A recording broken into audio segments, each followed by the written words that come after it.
Surah Ibrahim mengambil namanya dari ayat 35 surah ini yang merujuk kepada Nabi Ibrahim alaihi salam. Berbeza dengan surah ke-13 iaitu surah Yusuf. Surah ini tidak mengandungi cerita Nabi Ibrahim. Surah Ibrahim adalah surah ke-14 dan mengandungi 52 ayat. Surah ini adalah surah Makkiyah dan telah turun pada masa-masa akhir Rasulullah sallallahu alaihi wasallam tinggal di Mekah. Surah Ibrahim turun adalah sebagai peringatan bagi orang-orang kafir yang masih menolak utusan Rasulullah sallallahu alaihi wasallam yang juga merancang untuk mengalahkan misi baginda. Ini kerana pada waktu itu kecaman, celaan dan penganiayaan terhadap Rasulullah sallallahu alaihi wasallam terus meningkat. Surah Ibrahim ini mengajak kita mengambil pengajaran daripada peringatan dan peristiwa-peristiwa sejarah yang diberitahu dalam surah ini. Surah ini jelas menegaskan supaya meninggalkan kekufuran dan juga memberitahu balasan-balasan yang dijanjikan jika seseorang itu kekal kufur. Selari dengan ini, surah ini mengajak semua supaya beralihlah untuk tauhid kepada Allah Subhanahu Wa Taala. Kita pula diingatkan supaya sentiasa bersyukur dan jauhi dari sikap tidak berterima kasih. Surah ini turut memberitahu kita bahawa syaitan tidak mempunyai kuasa ke atas kita dan hanya boleh mempengaruhi kita. Dalam erti kata lain, seseorang itu melakukan perkara yang dilarang Allah kerana diri sendiri yang diganggu atau dihasut syaitan dan bukan kerana syaitan itu boleh menguasai kita. Ayat 24 hingga 27 pula adalah perumpamaan yang Allah berikan antara kata-kata baik atau kalimah yang baik berbanding kalimah atau kata yang tidak baik atau berdosa.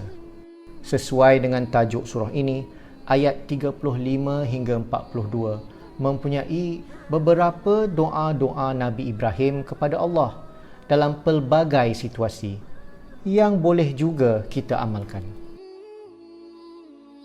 Kandungan surah. Pertama, Al-Quran diturunkan untuk membawa manusia keluar dari kegelapan.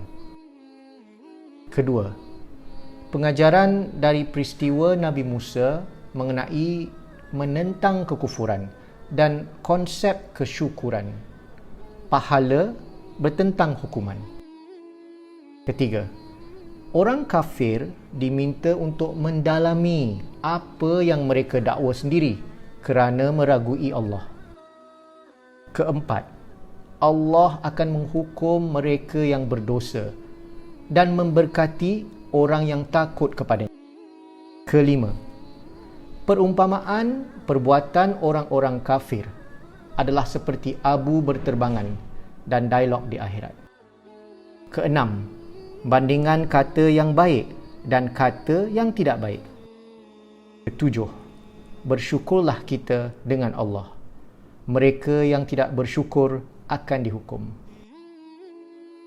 Kelapan, doa-doa Nabi Ibrahim dan peristiwa sejarah Nabi Ibrahim sebagai pengajaran tauhid dan kesyukuran. Kesembilan, peringatan untuk orang-orang yang berakal melalui gambaran akhirat dan peringatan mengenai Al-Quran.